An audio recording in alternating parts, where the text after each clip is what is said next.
Right now, we are inside a textile studio in Brooklyn, independent, run by the amazing Jessi, Highet. Hello. And this is in Bushwick, and this is a very special studio you've been running for quite a while, right? That's right, yeah. And how long have you been running it? So I've been in this space since December of 2019. Okay. I had a studio where I was doing basically the exact same thing for about a year and a half before that. And before that, I was probably for about a year and a half doing all of this in our apartment. Oh, wow. Which was not great for Mike, who we have here as well, my husband. So we have Mike Varley, who is the other half of Highly Varlet's, the YouTube series where they walk the marathon every single day. 5 days a week for 1 days a week. calendar year, 7,000 miles. And it's been a little bit since we've been on here last. Yeah. I think the last time we saw all y'all was when we got married on the last day, and Ariel led the tour, or, did the live stream for us. It's my longest live stream ever, 8 hours long, and I end up making my longest documentary ever so far at 1 hour long. Yeah, Oh my gosh. yeah. We had so much positive feedback on that in terms of having a live stream for a wedding, and also just all your fans that tuned in. It was really cool. It was amazing, yeah. And Yeah. so, What I'm doing right now is I'm working with my airbrush machine. So I do, in general, in this space, I do dye production for fashion companies. So I'm working with garments and I'm doing dye processes that are not sort of your typical dye processes. so let me pause you there. What is dyeing for someone who doesn't know anything about textiles? Great question. So dyeing is putting color on something that doesn't have color. Okay. So this background color, this green on these pants, that's dyed. They Oh, started out yes. white and then wow. now they're green. What I'm doing with the airbrush is also dyeing because it's creating a new color on top of that other color. Oh, interesting. So you dye on dye. Yeah, I dye on dye, many layers. And do you get a feeling for those layers? Do they add texture to it? You absolutely do, yeah. So that's a big part of what I do is I work with a lot of different colors. I work with a lot of different patterns. I work with a lot of different processes. So part of why I use an airbrush is because we do a lot of patterns like this where we're making a specific shape over and over and over, maybe on 100 or 200 or even more garments. I want them all to look the same as much as possible, which is hard with a hand-done process. But with something like an airbrush and a stencil and a hand that is used to working with these things, then it's made possible, and it's also a lot quicker than sort of a paintbrush that will potentially just take forever to paint each piece as a masterpiece. It's sort of the balance between making items that are beautiful and special each in their own right. But then also can be produced quickly and actually, be something that I can have a livelihood with. It's garments, so people gotta already wear it at some point, and that's why there is always a process that you have to finish at some point. Yes, exactly. And of course, more quickly sometimes because you have different clients with different demands. Yes, and I'm also not always the only person working on a garment. So this pant, for example, so these are actually just a sample pant that I'm able to use for testing color and testing shapes and whatnot.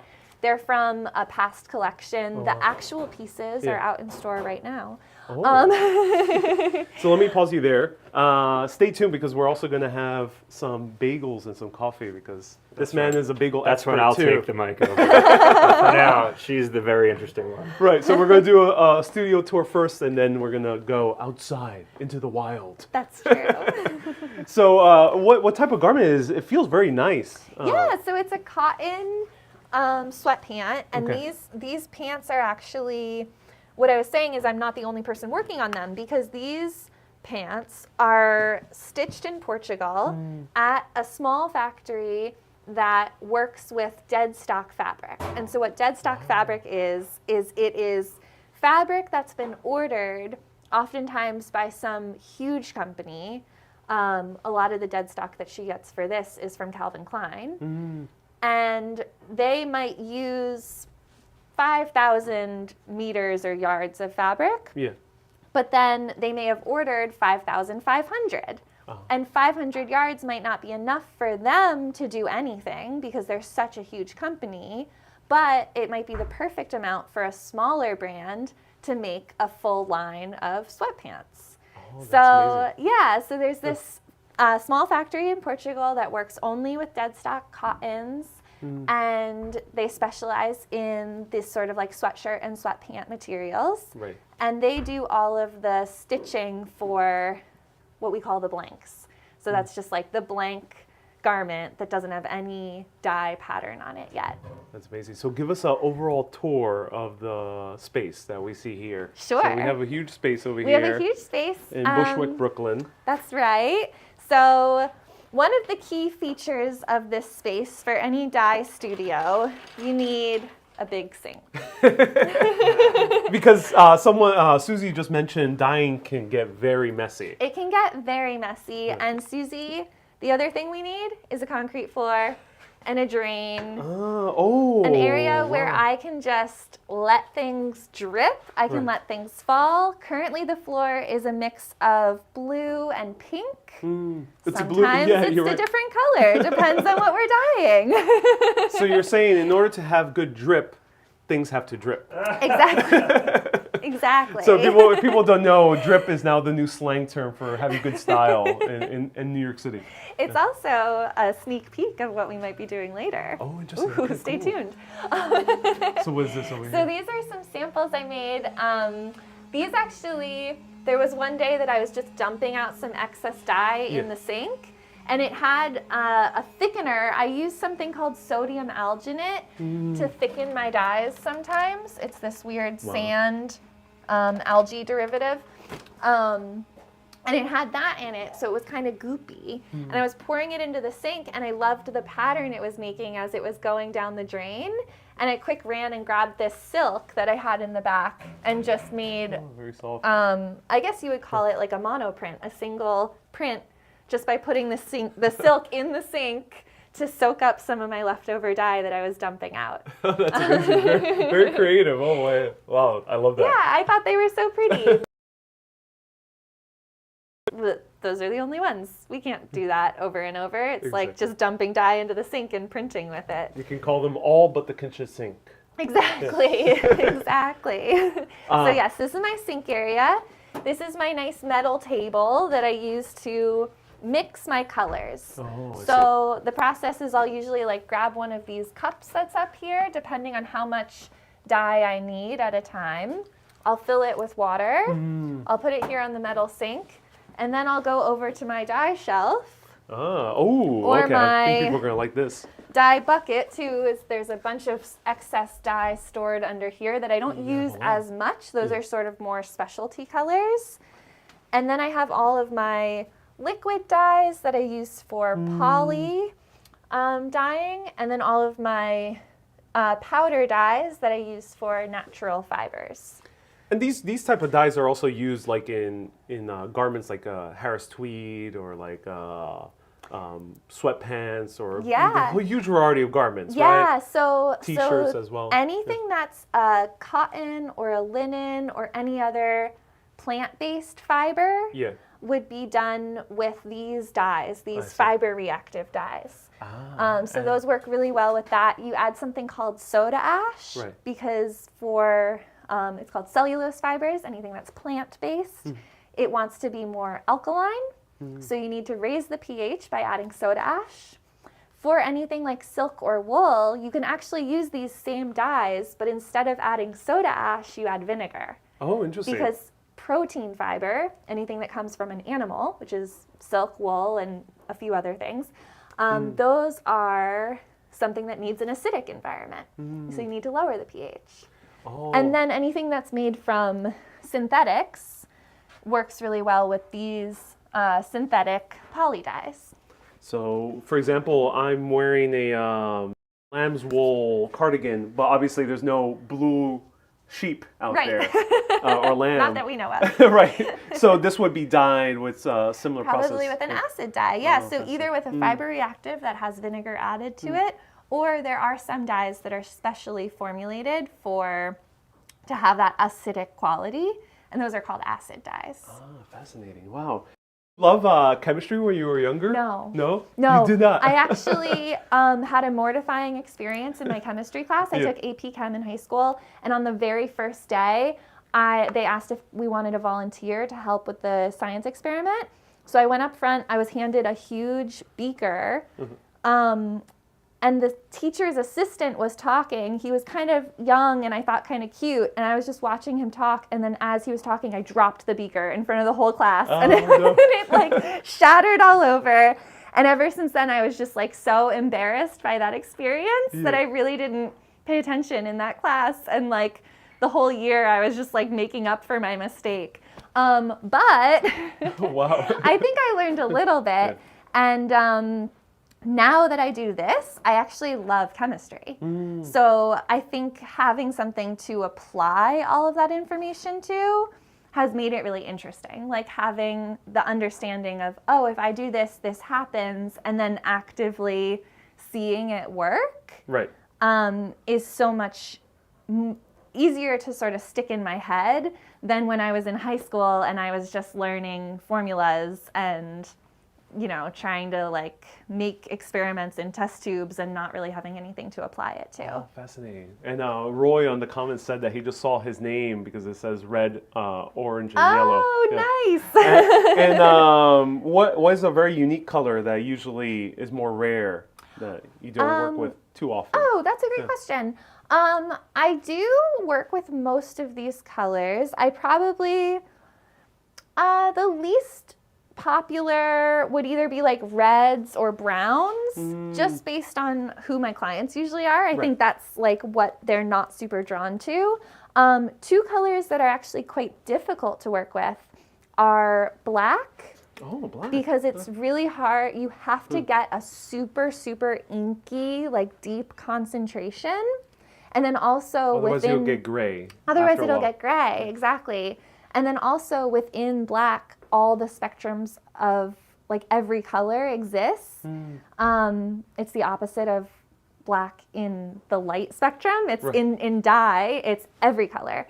So sorry to pause you there, but that's why some black jeans turn like a reddish tone or a bluish tone after a while. Exactly. And why, like, if you've ever tried to bleach, like, or gotten bleach on something that's black, sometimes it'll turn white, sometimes it'll turn red, sometimes it'll turn blue. But yeah, every different black dye is formulated differently and reacts differently on fibers. So it's always like when something needs to be dyed black, it's way more complicated than you would think. The other color is yellow, actually. Oh, interesting, yellow. Which is like the opposite problem in a way. Yellow sometimes is just hard to get saturated enough. It tends out quickly in my experience, and it needs to be used quickly. So with a lot of these colors, I can add the soda ash and that will attach it to the fiber, and I can keep that cup of dye going for a while. With the yellow, I have about an hour to work. Like once I mix up that dye, I need to use it, because if I use it later, I'll think it's perfect, and then I go to the laundry and wash it, and it's gone. Oh no. Yeah, which is so weird. And Veronica asked, do you ever mix the dyes together to make your own colors? Oh, or hues? always.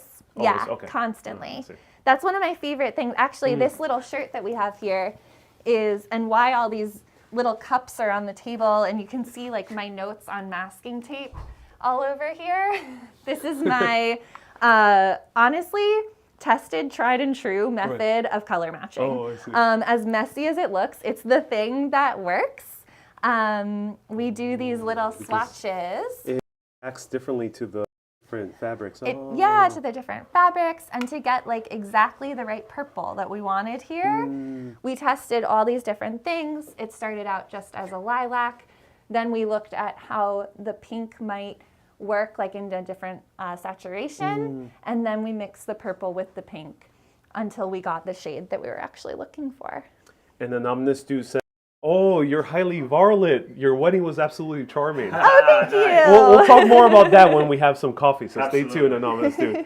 That's amazing with the color swatches. Oh, wow. Yeah. So that's, and I always Do you have dye my, recipes? I do. Your own, like, that you write down? Oh, For interesting. every single thing that I work on. So actually just when you came in before we started the stream, I was working on these shirts, which are a purple that's made from a dye called eggplant. Yeah. And that is this star. It's also eggplant. I can see why. Yeah. It's like a grayish purple. Exactly. Oh, fascinating. And then there's this moss green, and there's this bronze color. And so I know that in a 16-ounce cup of water, I need 1 teaspoon of that eggplant dye. Yeah. For the bronze, I have it's 2 different dyes that work together. I think my recipe is right here, so if anyone wants to cheat and use it, go for it. But I work Do you have always trade secrets? I have some trade secrets, but I don't really mind sharing, so I don't know if it counts as a secret. I have a lot of things that I've learned. Have you sold them as NFTs? No, I haven't. Oh, that could be a fun idea. Yeah, that could be fun. We'll talk about that soon later as well. There's certainly so many things that I've learned from doing this. A lot of it, honestly, is just like a feeling. So, and an experience with it. So I think I'm super open to sharing anything that I've learned, knowing that I still know more just because I've done it more. Right. And I don't say that to be competitive or to like hold back on it.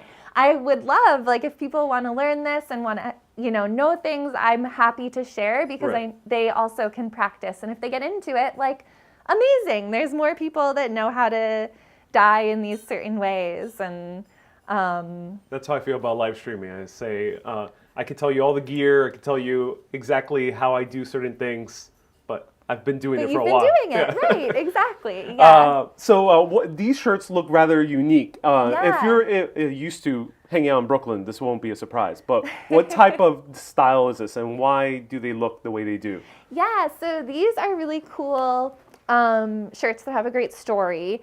They are made from scraps of T-shirts that were set to go to Ghana. These in particular were from a donation bin that was going to go to Ghana. But in Ghana, there's actually this issue, and in a lot of places in the world, there's this issue where we here in America donate our clothes and think that maybe some other country wants it because they're less economically developed than we are.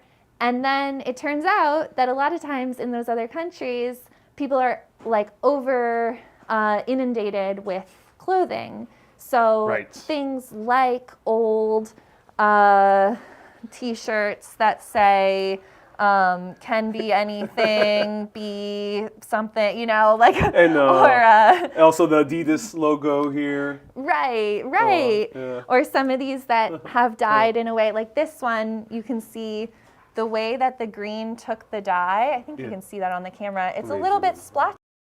And it's a little bit splotchy because it was a little bit stained. So that was either like somebody's sweat stain or maybe for that T-shirt to clean their kitchen and they got bleach on it. These are not like highly sought after pieces of clothing that someone would want to wear in their original state. So before it gets sent away and ultimately just used as rags or takes up space on the shore as trash or something like that, they stopped it and send it to this organization called The Ore is Present. They stop it and they work with fashion companies here who will use those T-shirts as material instead of buying new cotton. Right. And then they work with people like me to dye them and make them something fresh. You might see those splotches and know that that was a stain, but it's not like gross anymore. Now it's fun and it's lime green and it has a star on it, and it's a fun little if someone wants to avoid gross clothes, don't look into how leather is made, for example. Sure, Yeah. absolutely. So Colleen, Cynthia says you're very talented. Anonymous Stu says you're very talented and creative. Oh, thank you. And Susie and a few other people asked, they're so tiny, who they're meant for. Oh, sure. So they're actually all different sizes. They are small shirts, like it's just a small shirt. But for there adult are women, or is it for children? It's for adult women, Okay. yeah. They're sized through extra small and all the way to extra large. I'm looking to see which one is. There we go. Yeah. Like this one's a medium. And they stretch, that's why, right? They stretch, and they're meant to be like little, like belly shirts. They're also not finished. They're cropped, yeah. It's like a little crop top. Oh, I see. So this is a medium women's shirt, which I understand they are very small shirts, but some people want to wear tiny, tiny shirts. Exactly. Yeah, you'll be surprised. Yeah. Some people want to wear And really some people big want to wear really sweatshirts. big Yeah, which is sweatshirts. now becoming the style as well. So here we have a Yeah. similar one. Yeah, and so this actually, I have that out because these shirts are meant to look like this style as well. So Right. it's like, exactly, it gives the option to the customer if someone wants this tiny little crop top for summer maybe, or if they want this sweatsuit for winter, or just, you know, whoever. Usually it's the same. Sometimes it's the same customer. Sometimes it's yeah. the same customer. Maybe you Because wear I've this seen- under that. Yeah, I've seen women do that here in Brooklyn specifically. Yeah. Yeah. So show us the back room. Yeah, come on. So I've had this front room Yeah.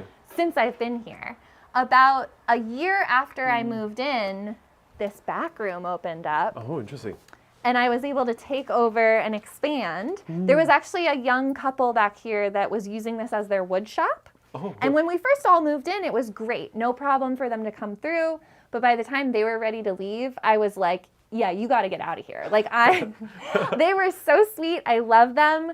But I was just expanding and I needed the space. I was constantly trying to move boxes out of their way so they could still get through. so you were slowly And so taking over, I was slowly conquering taking the over space. anyway, and I've officially conquered it. It's been mine now for about 2 years. Bella, sorry to pause you. Yeah. Bella says just wear high-waisted jeans or skirt with that top. Yeah, Totally. That's exactly Super the cute style that outfit. people usually aim for. Yeah. And a few people said they love your dress and the jacket as well. Oh, thank you. My dress is a vintage dress that I got many years ago. And then when I bought it, my friend that I was with loved it, so I lent it to her for about 6 years, and I just got it back. Oh, that's amazing. So I'm excited to wear it. And Veronica, and- thank you so much for 500 stars. Oh, That's nice. amazing. And what is this? And yeah, the jacket is from our walks. I stitched the patch on. There's actually a patch on the back as Oh. well. Blam. That went alongside of one of the jackets that we made for Mike. I Oh, had cool. 3 jackets as well that paired with that. It was part of our spring collection. Yeah. We had a whole, we can talk about it later, the outfits that we curated for our walking. Yeah. That's amazing. Anasu says, jacket is fire, fun style. Oh, thank you. And what is this over here? So this is my screen printing setup. So this, right now, I only have one screen on here. And all those metal casings Yeah, are so these the are other all screens. other screens, exactly. And they're all screens that I've used for past projects. So they have on the side there, I have them labeled with what project that was in case I need to pull it out and use it again. I also might at some point take down some of the really old ones and like reuse the screen, get a new design made on it. So right now this is actually a project that we just finished. It was just a one screen project, and so you would put the garment here on this plate, and then you put the screen Impressive. down Oh. on top of the garment. This is You would have a how- little like cup of ink, Okay. and then you use this squeegee to push the ink into Fascinating. the garment. Wow. And actually, I think we have, I can show you what was made with that. Right The sewing here. machine is giving me anxiety, says Susie. Susie, yes, there was an accident. No, I'm joking. No. That is red dye. That's red dye. Exactly. So what happens is that sometimes a lot of screens on here, Yeah, and they it drift. ends up over here. So this is a 4-color press. So Ah. I could have 3 additional screens that interact with this pattern. And then I could have one color here, I could have one color here, one color here, one color here, but the garment would be just flat here the whole time. Oh, wow. And then each color gets printed and they align perfectly. So that's always fun when I get to work on things like that. But so this is what we made with that pattern. Oh, beautiful. Wow. I love it. Thank Very you. unique. I love it. Yeah. Yeah. It's almost what Balenciaga is now experimenting Ooh, with. yeah, totally. They're doing more of that kind of Bushwick style. Yeah, they're doing like fun, really fun stuff right now. Right. Yeah, exactly. Yeah. And anything else to show in this room that you would like to? Well, this thing I keep moving out of the way is my big steamer, Steamer, which is yeah. important. Very important. Keep things clean. That's a weaving you did. This is a weaving I did a long time ago. I was part of a group of textile people, and we made a backdrop for the PS1 warm-up party.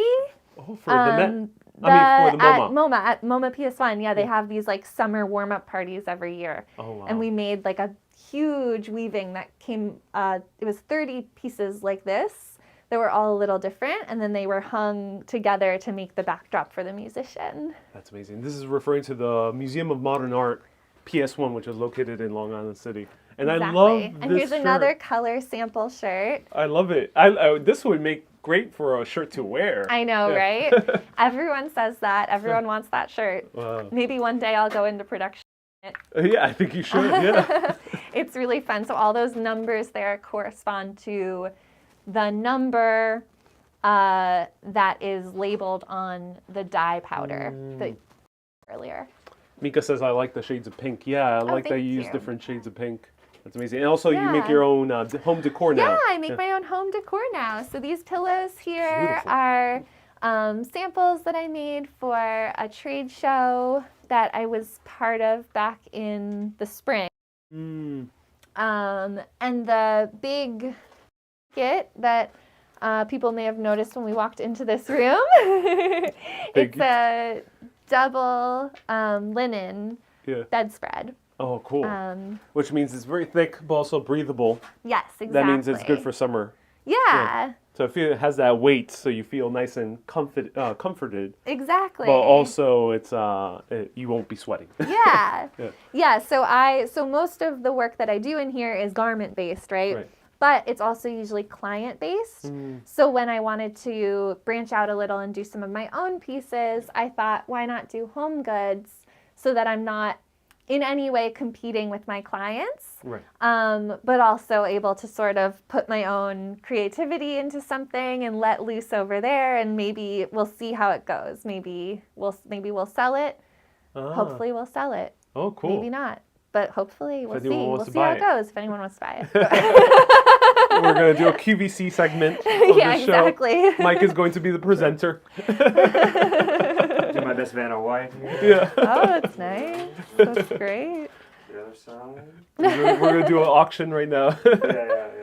That's amazing. Any Yeah. last, feel free to ask us questions right now in the next 2 or 3 minutes. Yeah, while And we're then still in here. We're going to go outside and explore a little bit of the neighborhood and talk a little bit more about the wedding. And also, Mike is a bagel expert as well. Yeah. That's right. Yeah. Yeah. So we're going to talk about that. But ask us any questions about Tie-Dye Studio as we show a little bit more of the clothes. Let's go. Yeah, perfect.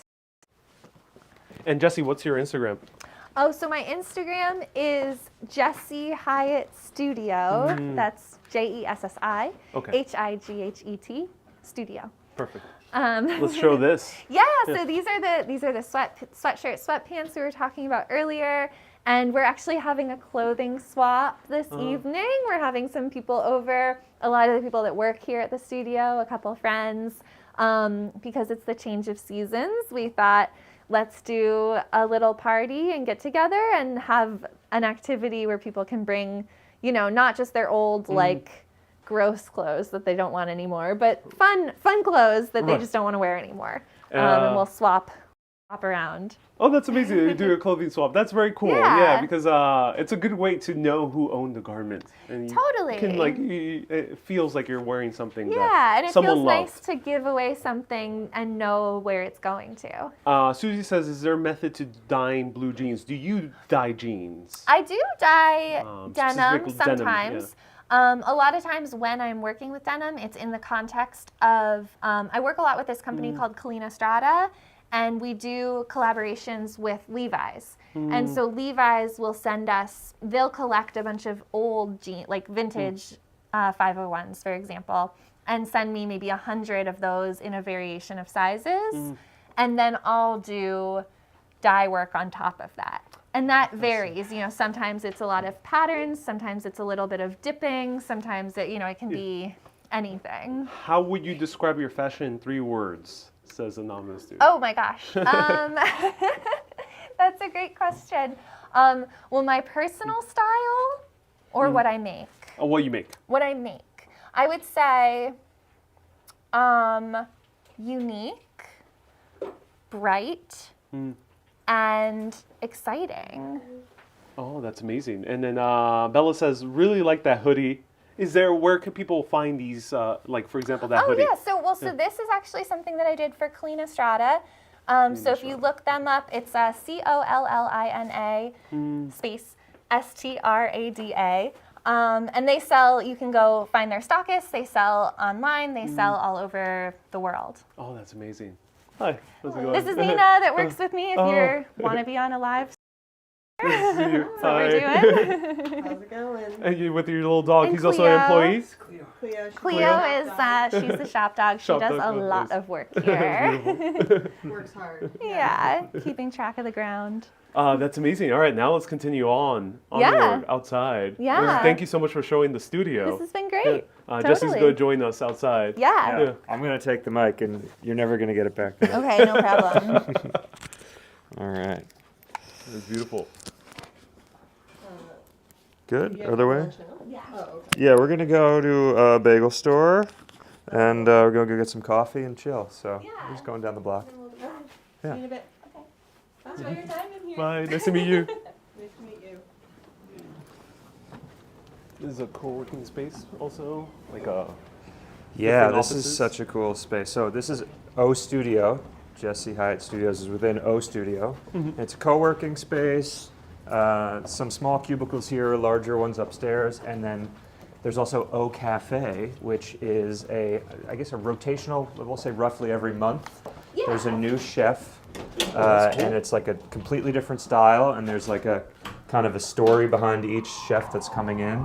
Yeah, what was the most recent one? So not the current person, but the most recent chef was someone that in Pho, the north of Vietnam, and it's more of like a home style, like chicken soup, like what we would think of here as just like general chicken soup. It was so good.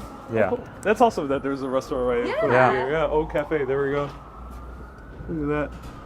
Yeah. Chef Tony Ortiz, it seems to be this Yeah, one. that's our current guy. I don't really know much about him, but And- I'm sure it's delicious. Is that your clothes as well? Those are mine, yeah. Wow, that's amazing. Once they're steamed and pressed, they have a really nice sheen to it. Yeah, Gorgeous. yeah, Wow. absolutely. Wow, Yeah, so the person that runs this whole space asked me to just dye some things for the opening of the restaurant. Cool. Yeah. That's cool that you can buy them right over here. Yeah.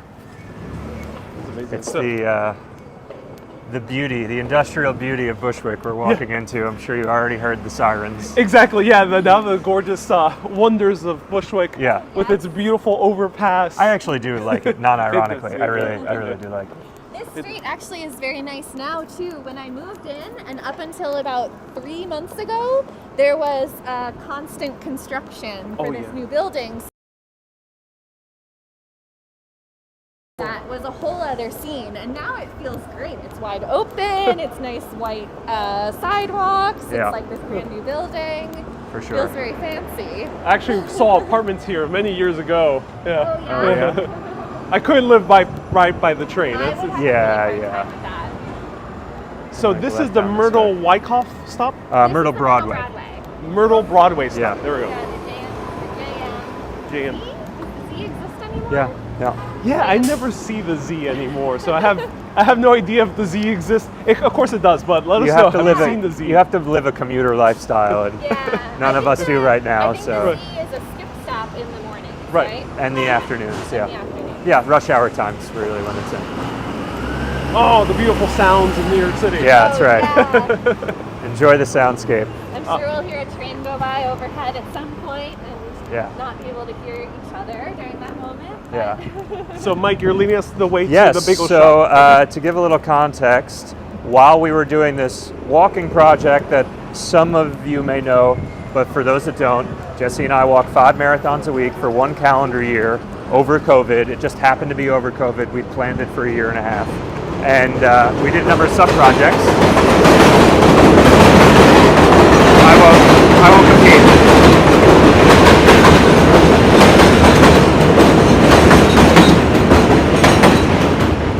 Yeah, when you have conversations in New York City, you have to pause every few seconds. It wouldn't matter if the mic was here or not. I still wouldn't have talked.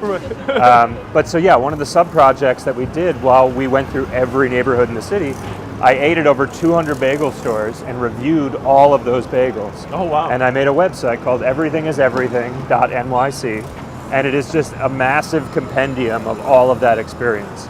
So there's actually, funny enough, a store that I haven't been to that's just near here that we can kind of do a review in real time. Oh yeah, and that's cool. get in a sense for like what I'm looking for and whatnot. Exciting.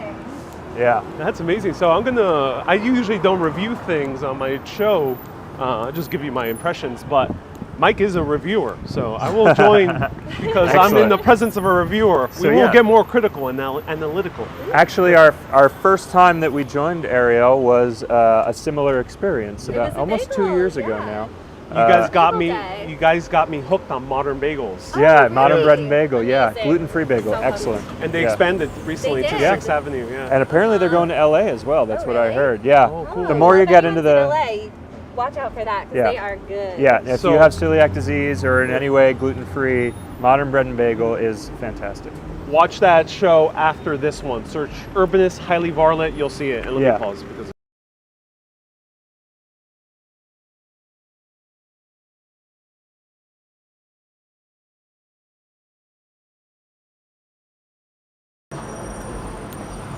Okay, there was some loud, popular reggaeton.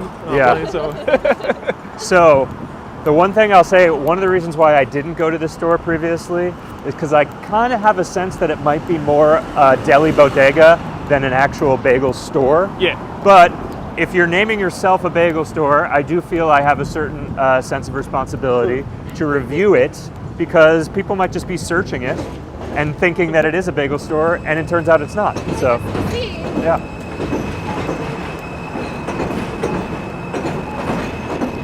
And I forgot how fast they walk.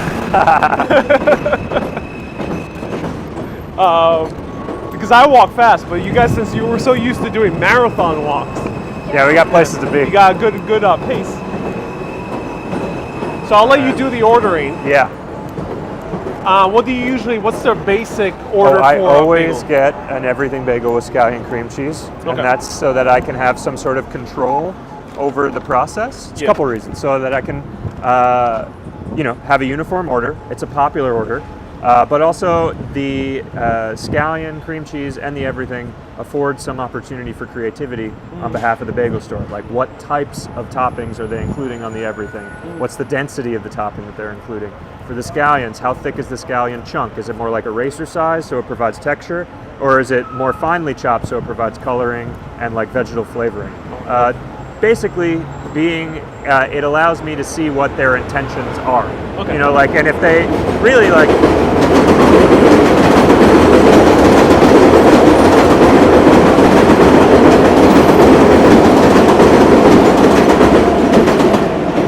Shoot. All right. The Bushwick baby. The subtleties or just the little tweaks are really what can take something that's average into exception. So that's what you start looking for. What are the little tiny differences? And you usually don't eat bagels, I right? can't eat bagels. So we'll split Unless one. it's Yeah. a gluten-free bagel. Okay. Yeah. We'll talk afterwards. That's it.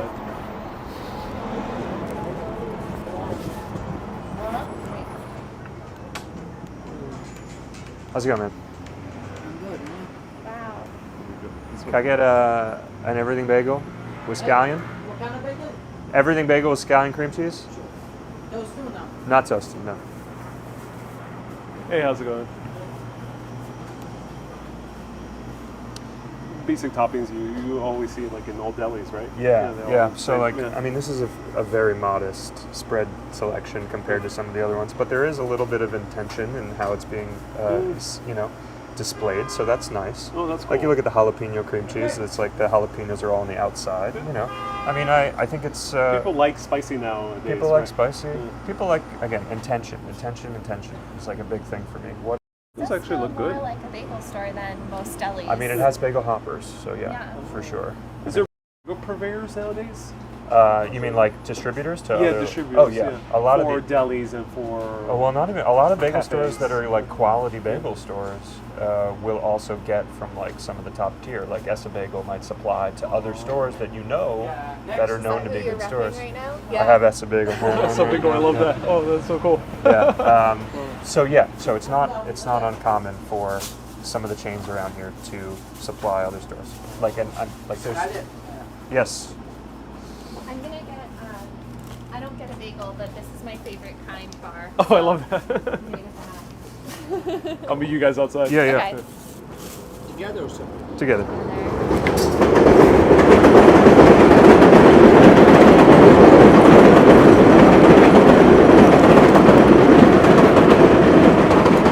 So right now we are outside here. The place we're visiting randomly is called Deli Bagels and More.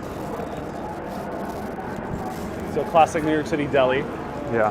That's amazing. Yeah. Maybe walk up this way where it's a little quieter. To Yes. Well, did we want to go to Drip or do you Let's want go to? to Drip. Circle around. Whatever. Oh, or you wanna go We'll straight to combine Drip? both. Okay, Let's great. go Drip because you didn't get toasted, right? I did not get it No. toasted. Well, that does it right. So My philosophy on toasting is that if you like toasting, great. But if you're going to a store for the first time and you have any expectations that it might be good, Yeah. don't get it toasted that first time. Because toasting, it raises the floor of a bagel's possibility, but it lowers its ceiling.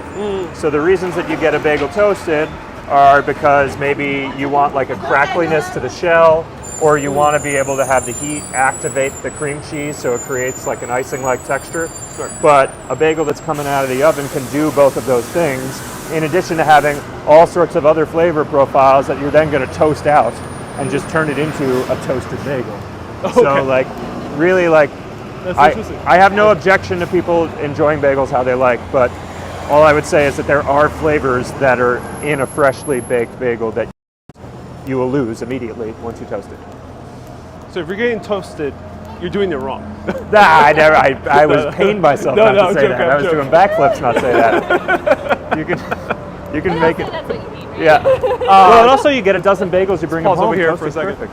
Oh Pro yeah, I love tip, this. there's yeah. a lot of great vintage shops all around Bushwick. Yeah. Let's take just a small Yeah, yeah, saunter. of course. Alleyway. Yeah, there's like a cool bookstore. The record shop as well with all the comic books and old pulp novels, Yeah. Mad magazines. Model killed by crocodile. Oh my god. Oh wow, that was on the New York Post. Oh my god. Wow. Lots of old records. And antiques. They're a little bit more open towards the later in the day. And skulls. There we go. Taken from the. We're getting into Halloween time now, you know. Yeah, I guess so. Anonymous Sue says, you're a very thoughtful speaker about bagels. Do you also cover baseball? Because a lot of people cover sports the same way you're covering I actually, bagels. Yeah. I do love sports a lot, and I think one day I wouldn't be surprised if I delve into that in a written form or something. But presently, no. I just kind of wax poetic at people until they walk away when it comes to sports. But Susie says, but Ariel, I like a piece of toast. So it's toasted yeah. bagel because other breads lend itself to toasting. Yeah. Actually, bagel makers actually don't like when you order toasted, at least especially the specialty ones. In New York, Let me it's pause.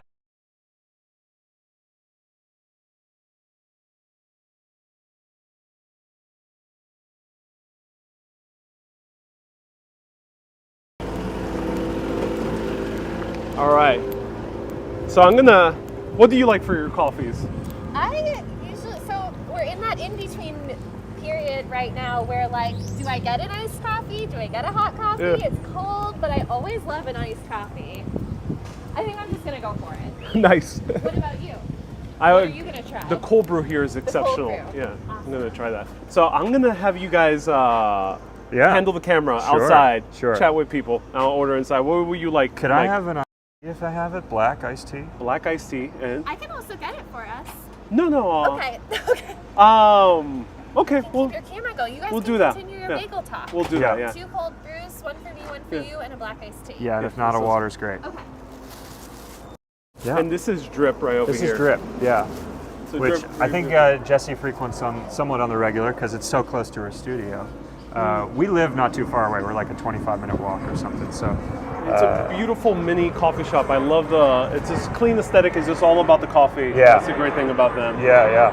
Of course, exposed brick, which is necessary Yeah. for New York City. Yeah, absolutely. Yeah. For Brooklyn It's a specifically. nice feel. And let's sit down. Yeah. So you can see a little bit more of my process. As far as like, I do a 3-point system, right? I do the store. I Cool. do. You good? Yeah. nice. Now we have a tripod. Oh, nice. I review the store, the bagel, and the cream cheese on Okay. a 0 to 5 scale. The store, we already went in, and kind of my suspicions were confirmed. It's essentially a deli. I mean, it has the hoppers, it has the cream cheese arrangement, which elevate it slightly more than an average deli experience. But unless there's something crazy going on in the back of the store, those bagels are definitely delivered to there. They're not made there. Right. So I won't necessarily take it away from them points-wise if the bagels are good, but it's very hard to. Those were delivered at 5 in the morning probably, or whenever they were delivered. So they've been sitting for hours. They don't have the rotational ability a lot of these other stores have, either because they're getting hit with a lot of orders for bagels, or they're a big store like a Utopia Bagel out in Queens, where like they're also making for like delivery, like fresh direct delivery services, and they can like swap out bagels that are sitting in the hopper for an hour, still very fresh for the purposes of delivery, but for the purposes of being in store, you'd rather get the new batch out, So different stores in the city, there's some store like Essa Bagel, they never stop making bagels. Like, it's not like they go home at some point. There's 24 hours a day they are making bagels. Wow, they're Yeah, 24 hours. they will have, the stores aren't open, but they have enough facilities and they have enough demand that they will just have rollers going. And I don't mean like machines, like there are people that roll professionally, and it's like an art. I mean, hopefully Ariel can take you to see them sometime because it's incredible. Right. But yeah, something like this, it was definitely made. I don't know where it was made, but it was made somewhere else. I'll take a photo. Yeah. Do you want milk in your coffee? No milk, no sugar. Black cold Yeah, brew. black. Yeah. You're Yeah. getting something weird. Oh, great. They don't have these two. I like weird. Susie says, I haven't visited Drip yet. So shout out to Susie, who's a longtime viewer. She lives just like Oh, nice. 1 or 2 blocks away. Nice. So Hi, Susie, I Susie. hope you're doing well. Do try Drip. Yeah, for sure. It's really good. But now we're gonna so- review bagels. I'm just taking the pictures here. This is what I will use to put on the website to give people an idea what the bagel looks like, what the topping coverage is. I don't take photos of both sides, but just to give you a sense, this is a one-sided bagel, so I will note that in my metrics. Okay.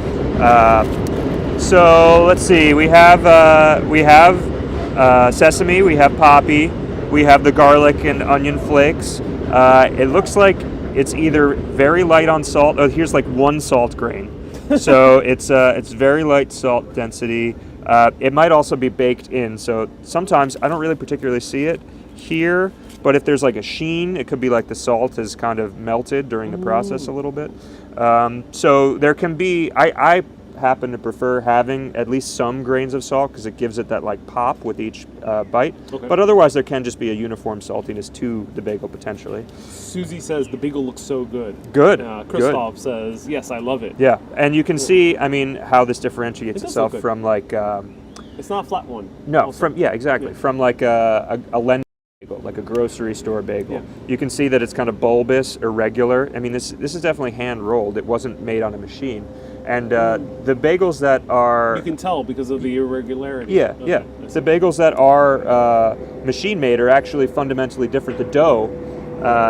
Oh my goodness! What? What did we end up getting? I ordered 2 cold brews and an iced tea. Oh my god. And she said, sure.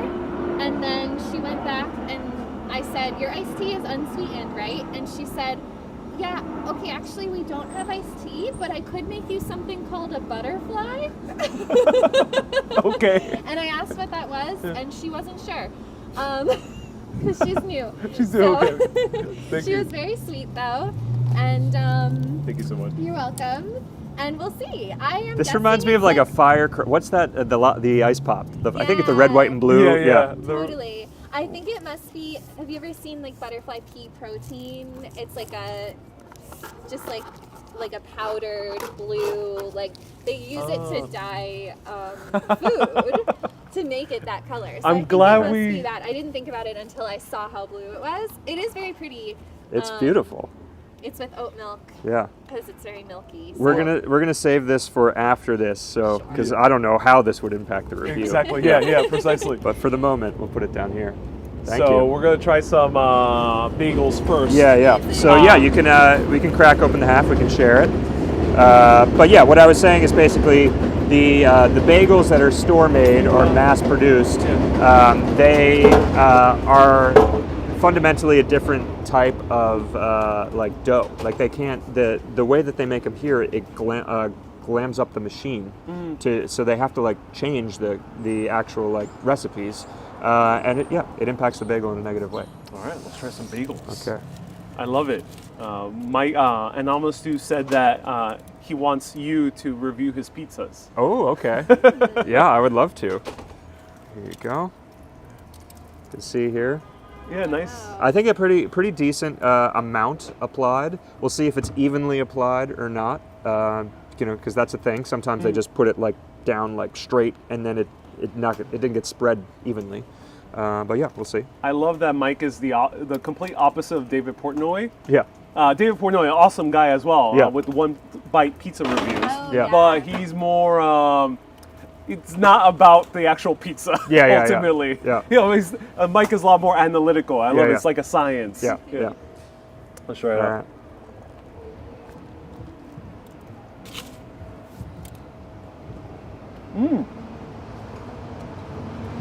Okay.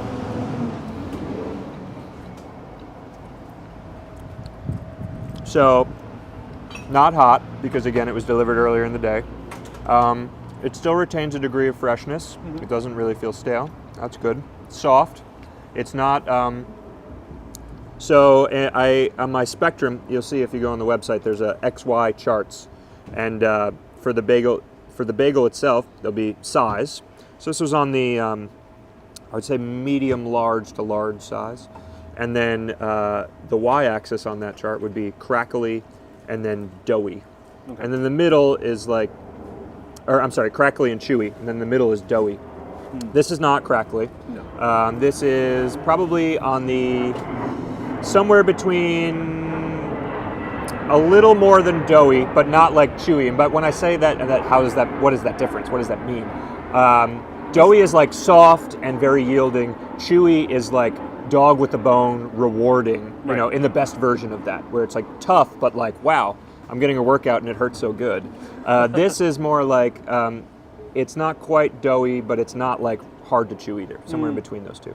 It doesn't have a hard shell either. No, not really. No, doesn't really crack. I mean, you can see fissures, but it doesn't crackle in any way. It's kind of more like, well, I don't want to start saying negative words, but it's almost like inner tubey, you know. Right before you started explaining the charts, Andy asked if you have your PhD in bagels. Right after you ended the charts, he said, from Yale. Right. Yeah. So yeah, as I mentioned earlier, so far not a lot of salt kind of present. No. I'm seeing a couple of more translucent grains here. It has garlic though.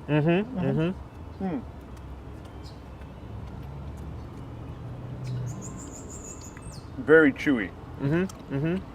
But I like it. To me, it tastes a a little bit better than your average deli bagel. Yeah. I mean, just a tad. yeah. Yeah. You know, in the system, a 2.5, Yeah. on the website, it's a red bagel. Like it's like a, consider a breakfast sandwich instead. That's what I say. But also I consider 2.5 to be like a grocery store bagel. Like a Lender's bagel is a 2.5. The quality of bagels in New York is so high that like a 3 or a 3.5 in my rankings could be the best bagel store in Jacksonville, Florida, or Tuscaloosa, Alabama, or something. Right. It's just that you're going against stiff competition, and also, as you mentioned, purveyors. Like there are good bagel stores that are supplying to lots of places, and the quality might go down slightly from wherever it originated from, but it's still a good bagel. Right. The base as well. I kind of like it. I like when there's this texture. I'm not sure how to describe it, but it kind of has this grainier texture to it. Yeah. When you bite into the bottom. Yeah. It feels like a good quality bread. Yeah. Some stores have this. You see like the yellow, like cornmeal-esque texture. That's not on every bagels, but it's on some of them, and it is like a way to produce more quickly because it creates a situation where they don't stick, on the pans. Like they're able to get them off faster. Lauren sent 200 stars, so thank you, Lauren. Thank you. And Burger Croissant is here. Oh, Burger and said Croissant. that you should share your bagels with me, but Burger Croissant, thank you very much. I can't eat the bagels. It's not that I don't like them, it's that they will kill me slowly, and I only want to do one type of dying right now, so I'm happy to hold the camera That's for funny. the guys right now. Yeah, that's why we went to Modern Bagels, Bread and Bagels, because that was a gluten-free bagel spot. Yeah. Are you able to eat the bagels there? I love that. Yeah. Yes. But those are great bagels They're that so good. you can't tell the difference between gluten-free and regular, truly. So as far as the cream cheese goes, I want to cover that as well. I can't be certain, but this feels like it might be a Philadelphia scallion cream cheese. Yeah. Like it doesn't look like it was made in-house, or if it was, they didn't do like the greatest job. It's what I would call a little bit overripe, and that's just to say like the awareness that I'm eating cheese is much more apparent. So there are. How loud is that? Could you let us know? Is it like crazy loud? We I can think stop from talking. our perspective, no. Okay, cool. So it goes from like dairy forward to dairy latent. And dairy forward, again, could potentially be overripe, but it could also be just like an aged cheese. It could taste very good. I think my preferred version, but I try not to let it like impact my reviews overly, is on the dairy latent side, which is almost like you don't know it's coming from a cow almost. It's just super smooth and like whipped cream like, just like sweet, light, fluffy. And you like it that way? I prefer it that way, yeah. But there's always exceptions to every rule. Right. I like how they do the cream cheese in the West Coast, in Seattle. It's more of a fresh cheese. It has that creamy kind of feta cheese-like texture. Yeah. It's really good, but not good bagels over there, unfortunately. Yeah. So, I don't know. I mean, I have to think about it a little bit more, but like, this definitely doesn't go into the 4 or higher category, which 4 or higher for me would be like, you should be happy to live near that store. Like it could potentially Move be there now. Yeah, it could be the best bagel store for you. You know, like it has that capability. This is somewhere in the, 3.25 to 3.5 range, probably across for each of them. But I'll need to think some more. Someone just asked how much this bagel was. I don't know if we mentioned that. That's a great question. I also bought a granola bar That's true. You for bought me a Jessi. Kind bar, which is very For kind bar. of you. Yeah. I think it was $7, which is for both things. Which is another thing that's interesting It's because expensive bagel. it They was charge probably about Yeah. $5 and then $2 for the kind bar or $2.50. But that's another kind of weird tell, and I haven't really thought about it until now. Like a deli, typically they will charge you in like rounded off increments. Yeah. A bagel store will charge you tax, so it'll be like $4.33 or $4.68. And like I don't know, I guess because bagels are their business, maybe they're handling taxes differently or something. But like a bagel store will never charge you a flat amount. They will always charge you like to the tax. I don't know why that is. I don't know. There's someone on here named Cynthia who got a 4.17 at her local bagel store from you. Nice. Oh, cool. What Awesome. store was it? That's awesome. Doesn't say yet. What's Lender's Bagels again? 2.5. 2.5. Yeah. I would give this a. But- And what would be Essa Bagel, for example? Essa Bagel was one of the 15 bagels of note. So Really? yeah, Interesting. Yeah. so I They are pretty gave good, yeah. awards for bagels of note, spreads of note, and stores of note. Okay. Bagels and buns. Bagels and buns. Staten Island. Yeah. Oh, nice. Yeah, I like that place. So yeah, Essa Bagel, very large, crackly shell, great toppings, double-sided typically. Yeah, I think they're excellent, and they're like, there's no like consensus majority #1 best bagel store, but like by plurality, I think most people like Essa Bagel #1 in the city. It's definitely the more famous one in terms of people who are coming here as tourists. It's definitely worth visiting Essa Bagel. It's also right in the middle of Midtown too. But what's the score for Essa Bagel? I think it's like a 4.08 or It's something like definitely that. above a 4. I give this a 3.1 then in Yeah. my case. Yeah. That's That would be my score. Yeah. it was a deli, the bagel that had a little more presentation in the store Right. to suggest that it was a bagel store. I don't like too much cream cheese. I prefer my bagels with egg. Or if I were to have cream cheese, it would have to be with lox and tomatoes and capers and onions. Yeah, the gigantic sandwich that they sell. Yeah. Now let's try the coffee. Yeah. Can I try a sip of your butterfly Before I contaminate it with my gluten mouth. Yeah. I don't want collateral contamination. Oleg says, I'm going through a tough time in the Ukraine. Oleg, do feel better. Sorry to hear about Yeah, I'm the sorry, recent Oleg. things that are happening. I hope some bagels could cheer you up. Yeah. I hope you can feel like you're here with us for the bit of time that you're watching. Yeah. What was this? How did it taste? Wait, I'll let him make his own. Would you like to try as well? No, I don't Okay. think I don't like oat milk It's too much. interesting. It's or whatever. You'll do your thing.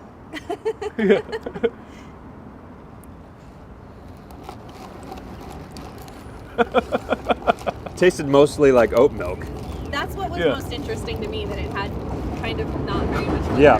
That's the problem with those drinks that are not coffee. You don't get too much flavor. Yeah. Unless if you have to use fresh turmeric, which is very rare. Yeah. Right. I'll say it's refreshing. I'll give it that. Yeah. How's your The cold brew? coffee's great. So you really like the cold brew here. I do. I also really like the cold brew here, but I find it to be very strong. So if I don't put enough milk in it, it'll bother my stomach. It's fascinating. Okay, let me try it out. So I'm going to try the cold brew. I tried this about almost 2 years ago already, or early 2021. Yeah, it's really good. I find that yes, you're right. It has that kind of acidity to it. Yeah. But it does taste really refreshing, and it doesn't quite have the chocolatey flavor I had when I came here last year. That you remembered. Yeah. It had like it tasted literally like liquid chocolate. Oh. This time around, it tastes a little bit more like coffee. Yeah. But very good, very smooth. I can tell why you might have stomach issues because it's a bit high in Acidic, acidity. yeah. But not a bad cold brew because bad cold brews are very acidic. Oh gosh. Yeah. And they will give you a stomach ache immediately. Like immediately. Yeah. Is that like I'm a tea person. I'm not really a coffee person. But is that like kind of an astringency when you're saying acidic? Because that's my main Yeah. problem when I have bad black iced tea. That's basically just been in a cistern for like 48 Yeah. hours or something. It like gets that astringent quality. Astringent would be a good term, because acidity could be good. Yeah. Acidity could be a citrusy note, could be... Yeah. A good coffee has good acidity. Yeah. But yeah, you can have that bad acidity, which it feels like... Is it like a sitting Astringent. around almost? Yeah. That's what it feels like to me sometimes. It's like, Right. oh, this is on day 3 or something of like sitting in the pot with the grounds in it and like, just something gross. Yeah. And then sometimes with the bad cold brew, you see actually oiliness Yeah. Oh, on yeah. the It'll cold be brew. like Yeah. thick and kind of, Yeah. it's really weird. But this is good. That's good. The owner here is really nice too. I was hoping maybe he'd be here today. His name's Nigel, and part of the reason I come here a lot is because of him. He's just like a friendly man, and anytime he's here when I come to order, he'll chat for 20 to 30 Right. minutes, and like really, really, really friendly guy. Seems to love what he's doing, and Oh, that's amazing. Yeah. It's great that it's still individually owned, and the owner Yeah. tends to be here most of the time. Totally. Yeah. And this also expanded over to Brooklyn Heights, so check out the Brooklyn Heights location. And I think they have another location now, somewhere else in Brooklyn. Oh, nice. I think there's a third one. Williamsburg might be the place. Yeah. that's probably where he is right now. Someone just said that they got distracted by the guy who was looking at the hubcaps I behind me. also Yeah. I hope that was his car. Yeah. So, are you gonna give a score on this later on your Instagram or somewhere else? Yeah, it'll be up on everything.nyc within the next couple of days. Okay. So you can see it there.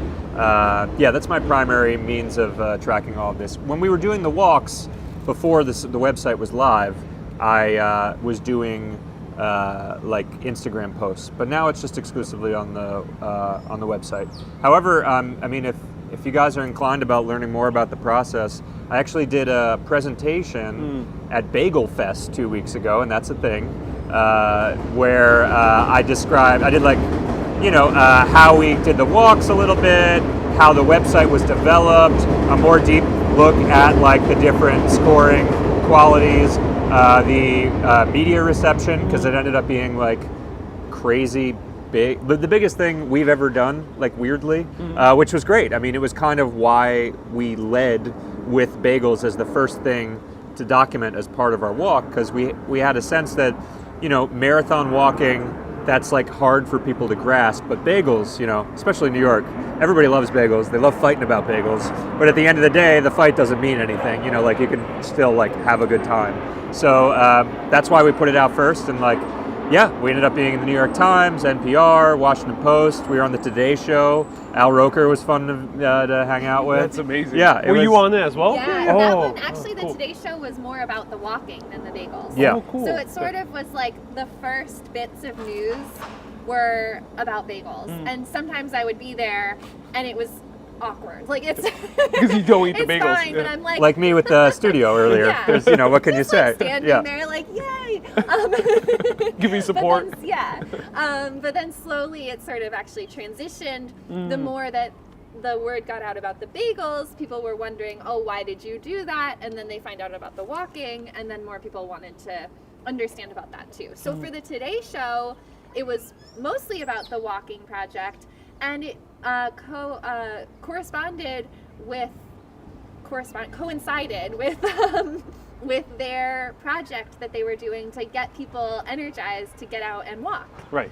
So there's this huge group of people on Facebook through the Today Show that will post like hundreds of posts every day saying, I needed the motivation from all of you to walk my 2 miles today, but I'm doing it. And like really inspirational, like lovely stuff. So it was cool to be part of that. Yeah, for sure. And Anonymous Sue says that the wedding vows from your wedding were amazing. Oh, thank you. Better than the movies. says Anonymous. I think so. I think there's a movie bound to steal it from it. Yeah. From it. Well, it is a movie now. Ariel made it. It's true, it's true. So you can go, if you go on our YouTube page, Highly Varlet, you can see that documentary that Ariel edited, as well as that presentation that I was talking about. And like we did a podcast every week about each route that we took. We took 52 different routes around New York City. It started with just doing surveys of all the neighborhoods, but then after that we started doing themed walks, Writers of New York, or 9/11 memorials, or one of the craziest ones to say, I always say it because it's such a tongue twister, famous female vocalists in Brooklyn and the high schools they went to. Oh, wow. Yeah. That's very specific. Yeah, we got really down there, but that was a really fun one. Honestly, like what we learned from that one, it was nice that what we thought we were going to learn was about all these I can't even do it, famous female vocalists that grew up in Brooklyn, but we learned a lot about the school system in New York during that week, and just like how the high schools are like combined and where they are and what it looks like and all that. So really interesting stuff. Yeah, it was really interesting. And Star says, oh my God, they have a bagel map on their website. Yeah. That's right. And you might consider a book soon. Yeah, I would love to do a book.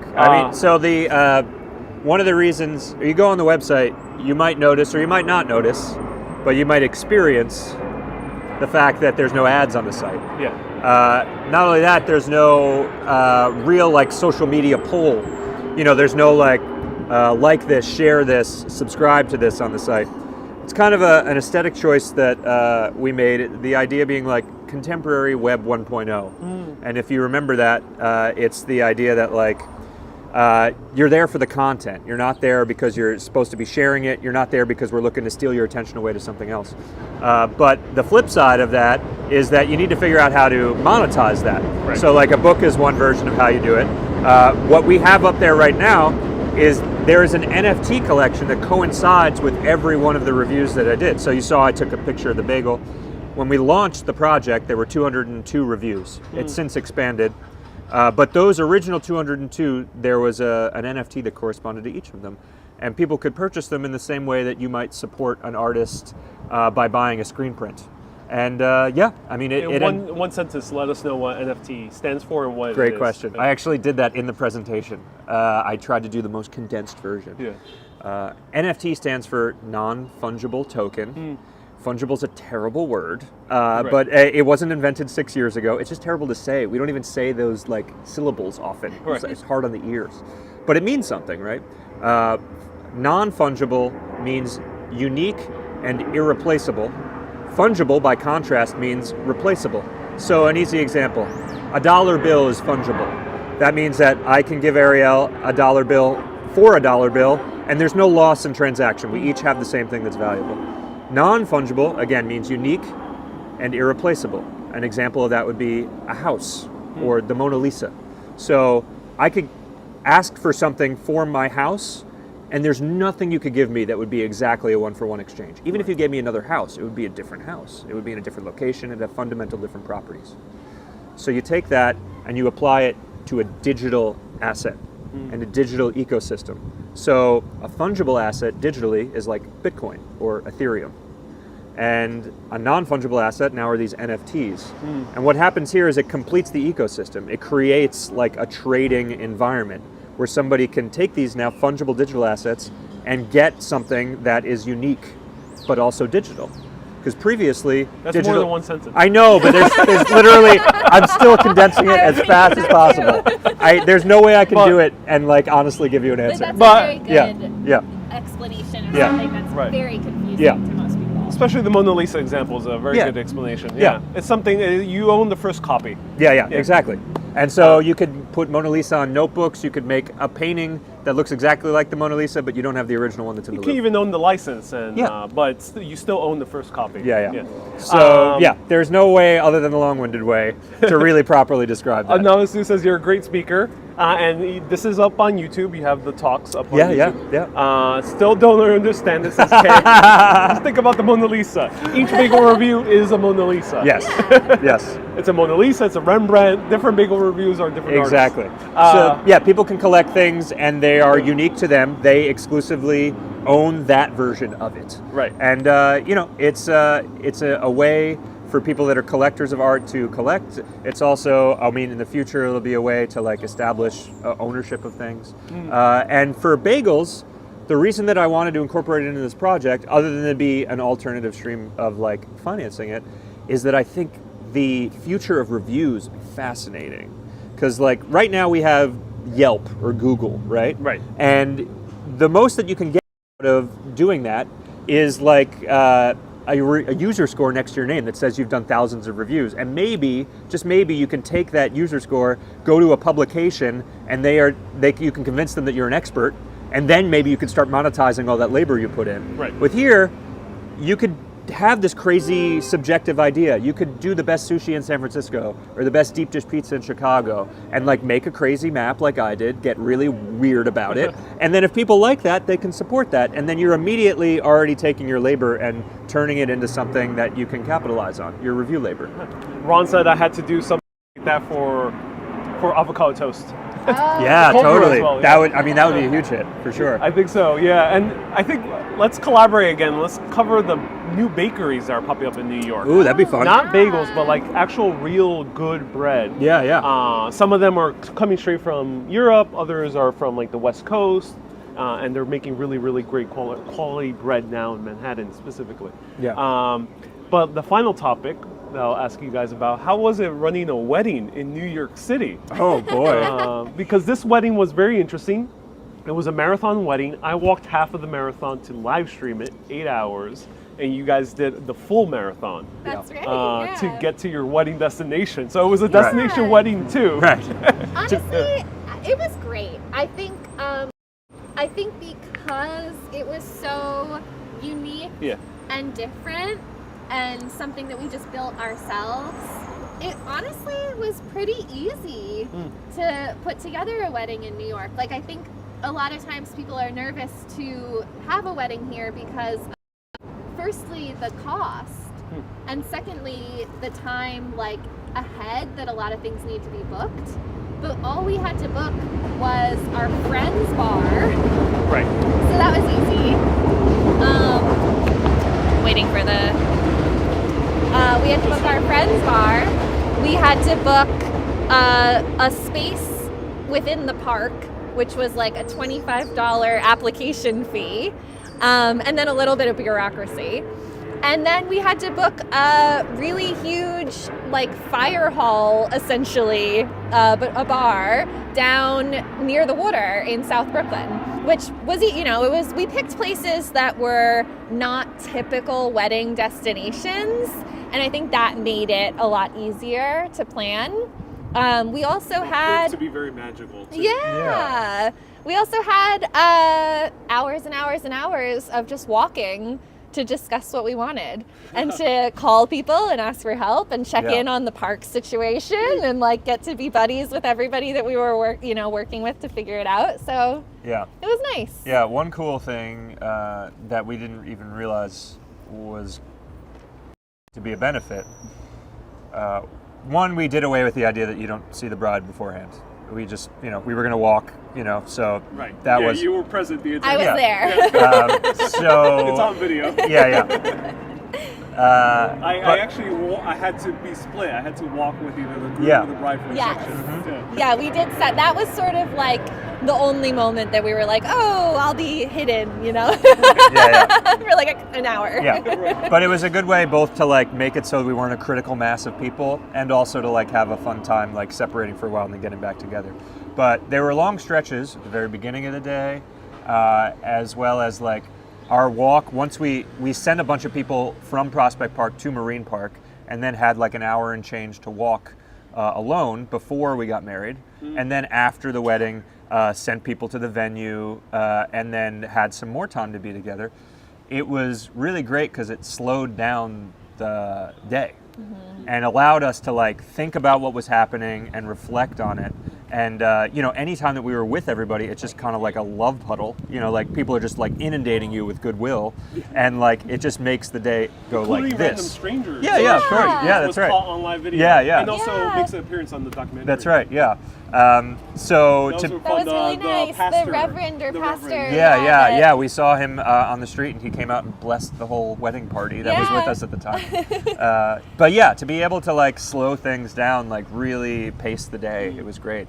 And we ended up walking like 33 miles. Yeah. We walked more than We did, because I think we really wanted to make sure that we got the marathon in. So we planned it so that it would be 26 by the time we got to the location that we were saying our vows. But then the walk over to the after party was another mile, and the walk back was another mile, and we, just moving about within the spaces and seeing people and whatnot. So yeah, we really did it that.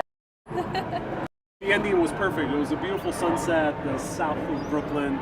Yeah, it was just great. a really magical place. It was like a little fishing village in the middle of New York City. Yeah. Exactly, and Garrettson Beach, right? Yeah, Garrettson Beach. Yeah. And as I said at the top, I mean, it was wonderful to have Ariel there and to be able to document everything in a manner that people couldn't be more effusive in their praise about. People that couldn't make it, and also like it was like a weird time in COVID. Like pretty much a lot of people had already been vaccinated. It was the lowest case we had since the start, but people were still staying away. And there were people we didn't invite because we weren't sure if they were like going to be safe there or like, you know, what made sense to do. So to be able to have like a way for people to come without coming was great. Yeah. Exactly. Yeah, even people that weren't there that day still say, "Oh, but we were there on the video and oh, who was that guy? He was so great. Ariel, right?" Yeah. It was nice because there were some people who couldn't do the entire walk. Right. Yeah. So they end up seeing the live stream. Yeah, Yeah, people me went back doing all to the their walking. exactly. Yeah, no, I mean, yeah, not just the people that weren't there. Exactly, my parents, and like they would retire to like an Airbnb they rented for a few hours, watch the live stream, Yeah. and then come to whatever the next thing is. You know, So Anonymous asks, what was the inception of the idea? of First time. the marathon walks or the wedding. The wedding marathon. Sure. Oh, well, we when we had started our year of walking, we were not engaged. And then it was during that year that we decided, oh, maybe we should get married. That would be nice. And then Mike asked me to marry him during like the spring of that year. And April Fools. Yeah. Wait, you proposed on April Fools? Uh-huh. Oh my God, that's brave of I you. could always take it back just in case. That's the. No, I mean really, it legally, just. that's Yeah. correct. Yeah. It just came down to like, why not do it on How a did day you I can feel? remember? It was nice. I didn't even know it was April didn't Fool's. We picked until out the ring after. together. Like, it was yeah, all- we knew, yeah. I knew it was real, but Yeah. but yeah. So we just thought, what a perfect day to get married. Yeah. That's amazing. Yeah. And the rest is history. The rest is Yeah. history. The rest is documented. So where can people check out the documentary, the podcast? Yes. everything? Here. This is our sticker. Highly Varley. Highly Varlet. That's all the socials. Twitter, Instagram, YouTube. Anything else? And then the bagel specifically. Bagels. Everything is everything. .nyc. That's where you can find the old 200 plus bagel reviews of New York City with all the map and the advanced statistics. Have fun. Send me some messages. Send us some messages about it. We'd love to hear more. It's a fun coincidence because I realized that you probably did not know knowledge of the movie that came out. Everything I is know, everywhere no. all at once. Yeah. Yeah. That also refers to everything bagel. Yeah. Something in the zeitgeist, you know? Right. Yeah. And then where can people find your work?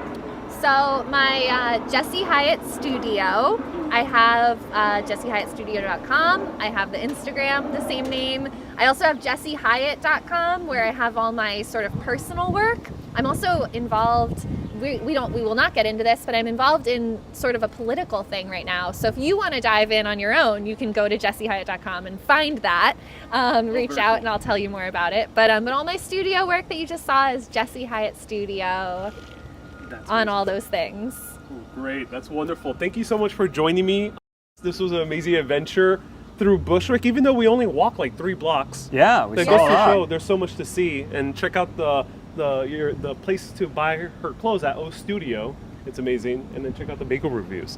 And let us know if you actually end up going to any of the bagel shops. Totally, that Mike yeah. review. Yeah. I'm now curious about that Staten Island one. So I might Yeah, actually head bagels over and there. buns, baby. Nice. Everyone, thank you so much for tuning in. Keep being awesome and always keep on exploring. Have a great day, everyone. And I always do a wave goodbye. Bye-bye. Bye.